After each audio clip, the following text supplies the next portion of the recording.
She was standing at the airport, passport in hand, ready to board her flight. Everything seemed normal, until one man's rage turned routine into horror.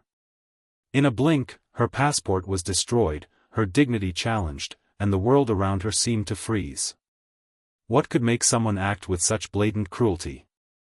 And how would she respond when the eyes of everyone around were on him, and on her? This is the story of that day, a moment that should have been ordinary, but became unforgettable.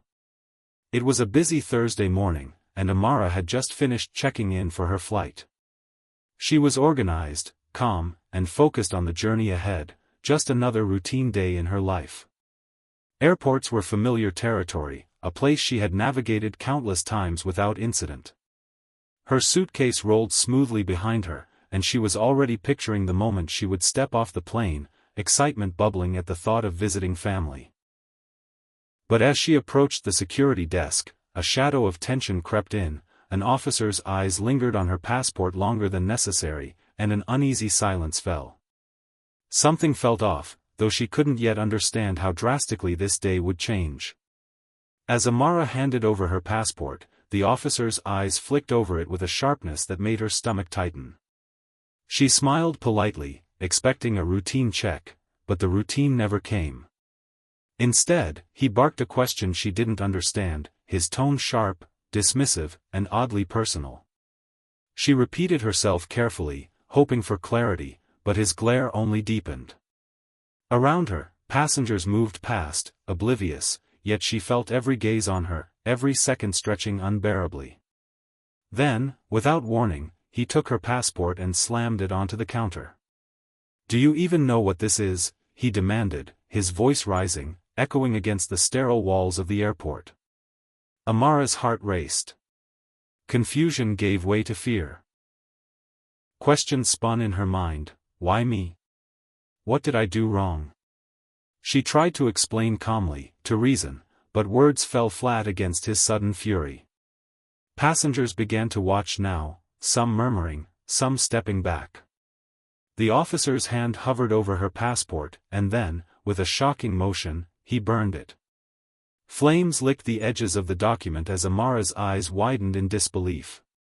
Time seemed to slow, the smoke stung her nostrils, and the absurdity of the moment was almost too much to process. Yet, her instincts screamed that this wasn't just a mistake. This was deliberate, a blatant display of power, prejudice, and cruelty. Amara's mind raced as she tried to grasp the situation.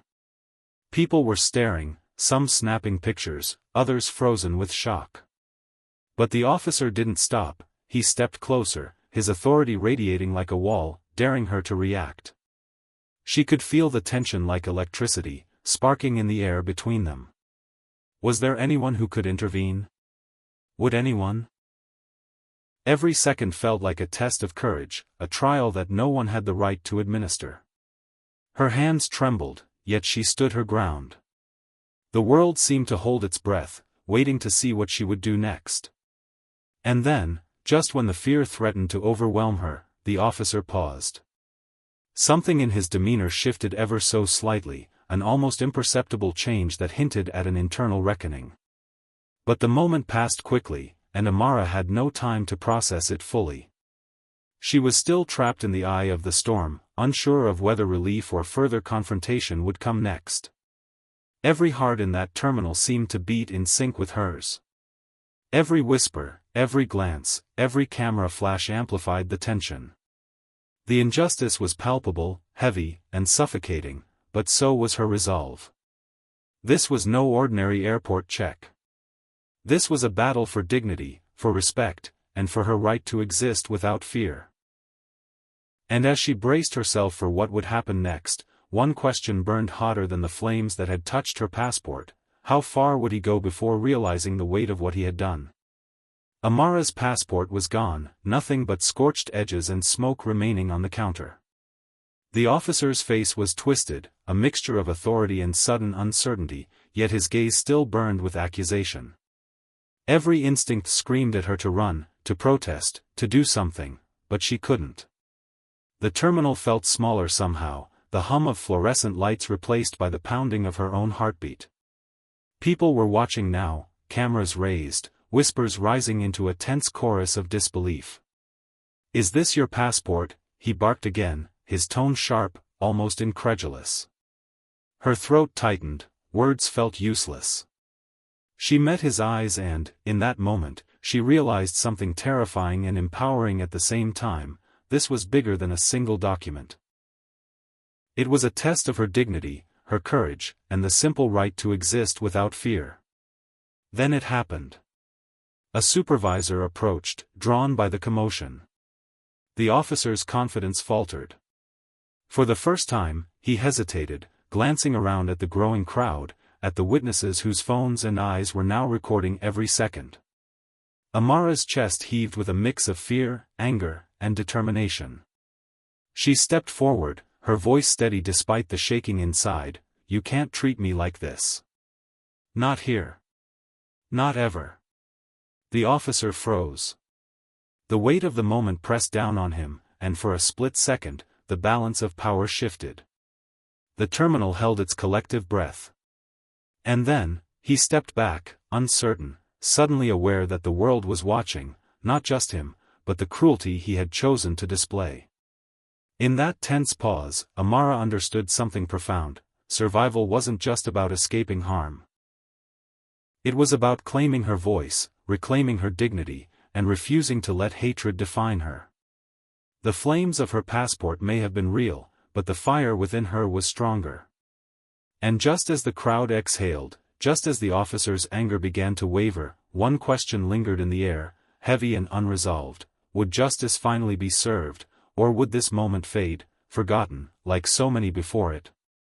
The officer finally stepped back, leaving Amara's passport in ashes, but she walked away with something far more powerful than any document could represent: her dignity intact.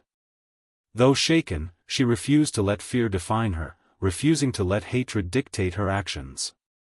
Around her, the whispers of onlookers lingered. The cameras had captured the injustice, and the world had, in some small way, witnessed her strength. In the days that followed, Amara shared her story. Messages poured in from people who had faced similar moments of prejudice, reminders that this wasn't an isolated incident, it was part of a larger, painful pattern that continues to plague society.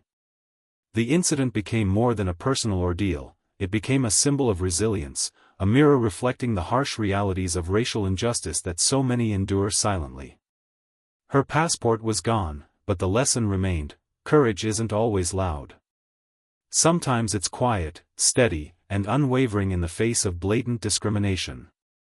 Amara's experience was a reminder that injustice thrives when silence prevails, but that even a single voice, standing firm, can disrupt it.